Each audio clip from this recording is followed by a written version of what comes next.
Excellent! What's up, everybody? Welcome back to Probing Paul. This is my monthly Q&A series where I answer the questions that you guys have asked in last month's video. So all the questions I'm answering today were asked last month, and if you want to ask me a question to answer next month, then leave that in the comment section down below. There is a history, a Probing Paul playlist if you want to go back and see all the times I've been probed in the past. As you can see, the hole goes back very far at this point. So without further ado, let's dive right into it with our first question. This one was asked by Gideon Sanders, and he says, "Hey Paul, being under NDA by the major tech companies like AMD, Intel, NVIDIA, etc., is it hard to keep silent about when you know if a product is really good, for example, like with the Ryzen 3000 series, or maybe if it's a bad product, if it's a lackluster product?" This is a good question because leaks happen all the time. Stuff might be under NDA, and really when it comes to an NDA, it's more of a professional courtesy, I think, for journalists or YouTubers or people who talk about this type of thing online or otherwise than it is to protect the company or to protect you guys, the consumers. Obviously, if you're a consumer, you just want to find out whatever information you can as early as possible. I personally feel very strongly about NDAs and about adhering to them because both a professional courtesy as well as the fact that I think when NDAs are broken and stuff does leak out, I think there's some shenanigans, some shadiness going on, like under the table, behind the scenes. I think some money is changing hands somewhere in there, and it's just not fair to the people who adhere to the NDA when some individual person, website, whatever decides, you know what, I'm just gonna go ahead and break this, launch that information early. Suddenly they're gonna get a bunch of hits and traffic and stuff on their website or their video or anything, but everyone else is kind of left out in the cold. So for this reason, and for, I guess, just some more basic human reasons, like if you make an agreement, you should adhere to it, you should stand by your word. Just some of those fundamental things that I think relates to someone's character and makes you a good person rather than like a shady person or a piece of garbage, asshole, motherfucker. Bring it back around to answer your question though. Myself personally, do I ever feel like I have a secret? Can I stay quiet? I've never really had a problem with that. I've always been pretty good keeping secrets. If I have a friend, family member, coworker, anyone else who imparts something to me that they want me to keep a secret, I'm okay doing that. I can keep my mouth shut. Loose lips sinks ships after all. Of course, I do get very excited, especially when it's a big product like Ryzen 3000, I think would be a good example, maybe like the Threadripper stuff when that first came out. I get excited, the thought occurs to me like, ooh, like I want to share this information, but I've never had an issue holding off until the embargo lifts, and then suddenly you have 20 articles and videos and whatever else going up on the subject. But then you guys have a wide variety of sources to choose from to get that information so you can verify that it's accurate. That's another issue with leaks. Is, you know, there's nothing there to vet that it's true or false or anything. You're going typically with a single source of information for that. But I think that's enough of an answer for this question already. Thank you very much, Gideon. Our next question here is from Jim Roadrunner McPherson, who says, "Hey Paul, would you be interested in doing some single board stuff like Raspberry Pis, etc. on the channel? P.S. Your channel helped me build my first PC."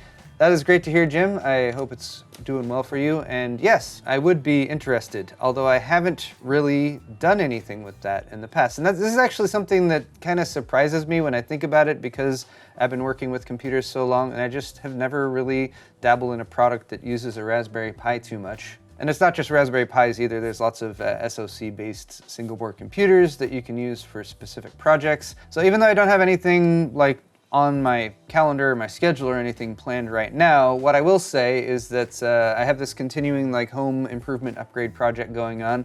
The remodel inside is going to be happening pretty soon, and my ideas for moving on after that's all finished include some, like, I don't want to say smart home stuff because I want to stay away from internet connected things, Internet of Things, or at least stuff that I can't control directly. A Raspberry Pi, you have a bit more control over. I've seen setups before where they have like sensors that test soil moisture levels or uses it to more intelligently control the timing of when plants get watered and stuff like that. That's just one example, lots of other stuff that can be done around the home. So those are some ideas that I've had kind of percolating in the back of the brain. So moving forward later this year, hopefully I'll be able to dive into some of that because Raspberry Pis are awesome and they're so small and they're inexpensive and there's lots of really cool stuff you can do with them. So I should do cool stuff with them, I guess.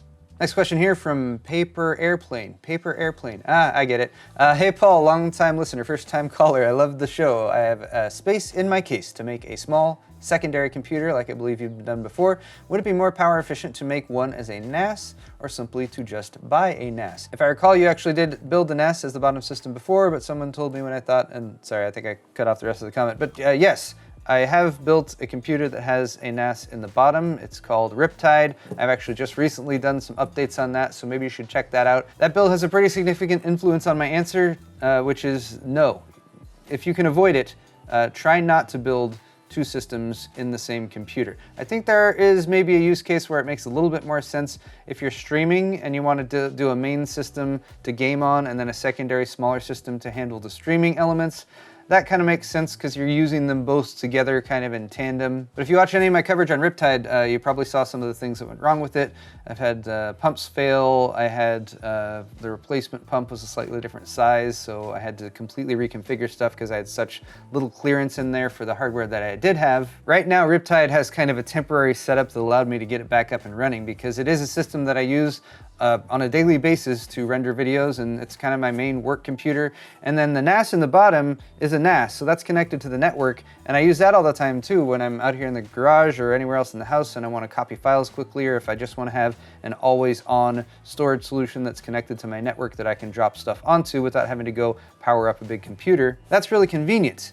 Taking that down in order to fix the issues with the system on top, which was water cooled and everything, is a huge pain in the butt. It takes that system offline. It adds complexity to working on that system as is, because even to do something like removing the lower graphics card, I have to mess with the smaller system that's in there.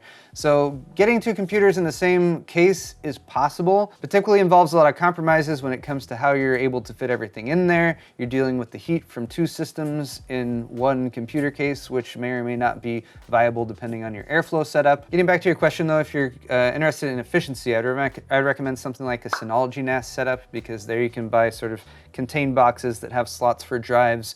Those are going to be SoC based, so they're typically going to draw less power than a system that you might put together yourself, depending on the hardware you use for that system, of course. And then if you do decide to just ignore my advice here and still want to build two systems in that same case, just go air cooling and make sure you have some means of getting in and doing maintenance on either of those systems individually without having to mess with the other system too much, because that's really been what has caused me the most headaches over the past month or two. Here's a question from John Gonzalez, who says, any tips for someone going to build two PCs at the same time? And keep in mind that I am a first-time builder. Love the vids. Thank you very much, John. And I do have some tips for you. First off, if you're a first-time builder, check out my Beginner's Guide to Building a PC playlist. I actually have probably 3, 4, 5 different videos over the course of the past year or year and a half that are all about building a system, setting up a system. Watch several of those because there might be little details in one or the other that isn't in the other videos. Also, for a first-time builder, I highly recommend doing an outside-of-the-box build, which means getting your motherboard, CPU, memory, cooling solution,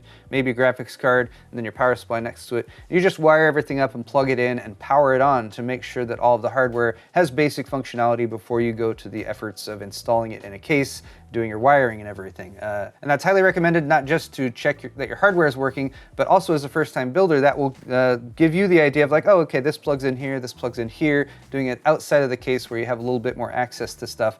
Then when you move it inside the case, you'll have a little bit more familiarity with where things plug in. Second part of your question though is that you're building two PCs at the same time, and here I have a couple suggestions too. Keep separate project boxes. Bear in mind that cases, motherboards come with a lot of different accessories, and you're not going to use all of them. If you get that mixed up with two different builds, there's a chance you'll have a piece and you'll be like, I don't know if I need this part, and I don't know which PC it's actually supposed to go into. And that's a situation you want to avoid as much as you possibly can. On the plus side though, with two systems, if you do that outside of the box build setup, and make sure that the hardware is working, and then you do it with the second system, you will theoretically have a system set up with all working parts, and then when you go to test the second system, if something doesn't work right, you can be like, oh, maybe it's a graphics card. Let's take this graphics card that worked here, pop it in there, and do some troubleshooting. So that gives you access to some more hardware to troubleshoot with in the off chance that you come up with something that's defective. And just for your peace of mind, defective parts are actually very rare. It's just something that you want to identify early on in the build process if you can. Hopefully those tips help, and good luck with both of your builds. Next question here from Jason Isaac. Paul, could you go over the gear that you use for your videos, especially when you travel? As an aspiring YouTuber, I'm curious what some of my inspirations like yourself are using. Thank you, Jason. I'm honored to be an inspiration. That feels It feels important. I feel like I need to live up to some standards now.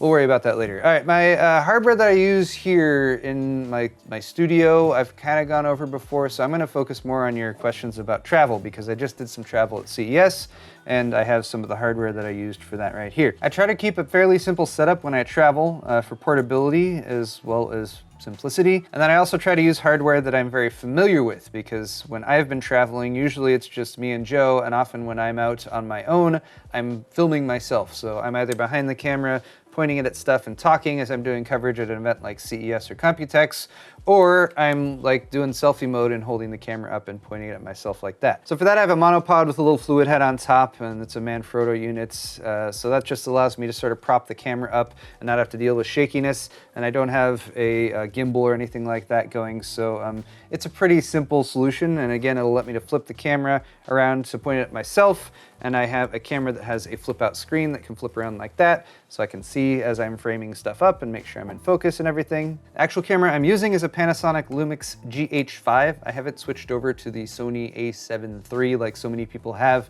even though it has a bigger sensor, and I'm all about a bigger sensor and everything. This camera, since I started with the GH4 and now use the GH5, I'm very, very familiar with using. So I can have it pointed at myself and I can reach around the back here to these knobs and stuff and adjust stuff like ISO without seeing it. And that's when I'm out shooting by myself is vitally important. It's really, really helpful. And even though I think cameras like the a7 III have really drool-worthy specs and everything, it's been hard for me to transition just because I'm so familiar and comfortable with the Panasonics. Other than that though, I do have a cage on this. It's just by Small Rig. This wasn't too terribly expensive. It has a handle that I can attach on top, which is also very convenient for moving it around when I have it on the monopod. This also protects it from at least your basic falls and stuff if it were to land on the corner, which is a concern while you're out traveling. Still allows access to the battery and the memory card reader and everything like that. And then the lens I'm using is a Panasonic lens. This is a 12-60. It's from the Lumix series, so it's a micro four thirds lens, which just works with this camera. And I use this lens because it's pretty versatile, 12-60. I don't usually need to do too much telephoto when I'm doing show coverage. I can go pretty wide with it. I can get a little bit of zoom going up to 60mm. And the best thing about this lens is it's really, really fast and quiet when focusing. So as I'm moving in and out and shifting around, I can just leave autofocus on. Sometimes I do a little half press on the shutter button to sort of force it to focus. And with this setup, I've gotten a good amount of compliments, even this year in 2020 for my show coverage footage. It just tends to turn out pretty sharp and everything. The only thing I don't have is like a separate LED. Those, if you're a one-man show, you kind of have to mount to the camera, and then I feel like you get kind of a fixed look that can produce a lot of glare. I just rely on the camera and ISO. I crank the ISO up really high if I'm in a dark environment to deal with that. So it leads to some grainy footage sometimes, but it helps me get the job done. And then of course, what if that camera were to die and fail and suddenly I was stuck without any camera to use? My backup is my Sony RX100 Mark V, which I've got this little mini tripod for. This is technically my vlogging camera that I use at home most of the time. Also has a flip up screen so I can point it at myself to make sure I'm focused and framed right and everything. So I'll pull this out to do random vlogs here at home or just anytime I need to shoot something really quick run and gun. But then when I'm traveling, it's also small enough that I can shove it in my camera bag along with my slightly more upgraded setup, and then I know that I have a backup in case something goes terribly wrong. That is my travel camera gear setup, and fun fact, I used to do like what's in my bag or gear videos a little bit from time to time. Those videos don't seem to get very good views at all, so happy to do some quick hit coverage of it here, and hopefully that's given you a better idea of how I go about doing what I do on the road. Just a few questions left. This one from Hakop. Hey Paul, love your vids. Been a long time watcher. My question is whether then or even now, back then or even now, how do you deal with people being irritating or rude? Thanks for your answer. Keep up the good work. Thank you very much for the question. I don't like people who are irritating or rude. I think that being considerate to others is one of those basic things that everyone should do. So when someone's irritating or rude, I tend to just sort of shut them out. It didn't specify in your question, but there's various venues where people can be irritating or rude. Online is a very common one of those, and it sucks because online I feel like you're not taking a whole lot of risk when you're being irritating or rude to someone, because chances are you're in an anonymous environment and you're just spitting out some garbage to try to get a rise out of someone. So my general policy when it comes to online stuff like that is I don't want to give them the benefit of a response from me. If their goal was for me to respond, to elicit some response, I'm not gonna give them that. So I'm not gonna respond to them. I'm not gonna screen cap their stupid thing or whatever they said and tweet out about it and be like, look everyone, look how stupid this person is, because then I feel like that's also giving them exposure and some sort of feedback or response to the negative thing. In my head, the idea is that if you shut all this stuff out, it will eventually die. And I know that's probably not how it actually works in real life, but it's how I would like it to work, dang it. But if I can summarize, I think it's really what it boils down to, is somebody who's doing something like that, their goal is to cause you to respond. They, through their actions, are trying to create some sort of response in you. And I feel like by you just removing yourself from it, not responding, not getting mad, not giving them that acknowledgement that their negativity got through to you, that's just the way I would like to respond. So that's the way I try to respond. Can't say it's 100%. I do get pissed off sometimes. Maybe I'm pissed off right now. Can you tell? It's an unfortunate reality that you have to deal with, whether you're a YouTuber or whether you're just a normal person living your life, but I guess that's my philosophy about rude people. Next question from Stephen Fox, and this is actually more of a comment, a follow-up from last month, because I was talking about a 300 series Asus board, specifically the Crosshair 6 Hero, which is an X370 board that I did a BIOS update to and installed a Ryzen 3000 series processor on the 3600, and I experienced instability that was finally solved by rolling back to a 2000 series processor. Stephen Fox said he had some of these same issues, but he went into the UEFI and the PCIe mode was default set to auto. If you set it to Gen 3, then the issues go away. So maybe on auto, it's trying to negotiate Gen 4 PCIe speeds, but for any of you guys who saw that last month and was like, oh yeah, I've been having issues with that, maybe that's something that you might want to try. And the final question from Bo Bear Bus. What's your favorite Star Wars movie? I love the channel. Keep the great content coming. Thank you, Bo Bear Bus. Man, I thought about this and I realized I hadn't thought about this. I'm very familiar with Star Wars, love the movies, and been even watching like Rebels and some of the animated series and enjoying those too. But when it really comes down to it, with the Star Wars movies that are out there, which one is my favorite? And I was first leaning towards A New Hope, just because it was the original.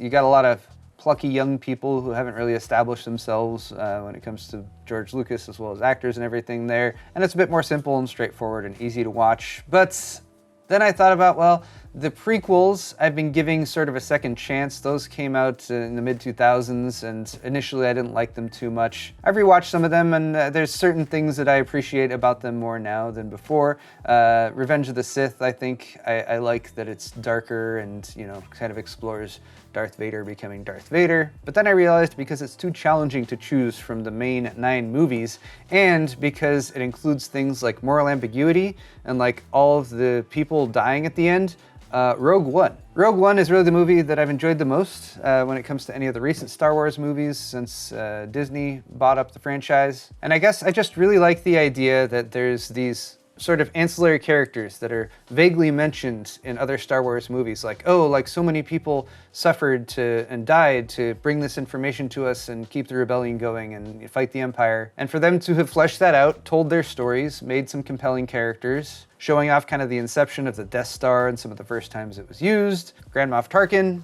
and I guess finally that it's maybe a little bit more removed from some of the back and forth that's gone on with like episodes, especially 8 and 9. I haven't even seen episode 9 yet, by the way, so no spoilers for that. But yeah, maybe it's unexpected, but I'm gonna go with Rogue One here.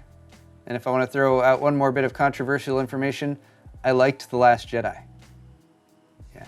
And I also liked this episode of Probing Paul. By the way, if you guys want to send me stuff, there's a P.O. box address right there. You can send stuff over. Kyle and I have resumed the live show on Tuesday evenings at 5:30 p.m. Pacific time. Awesome Hardware. We do mail time during that show, and we open up stuff that you guys have sent over, so just wanted to throw that out there. It's also listed in the description for all of my videos.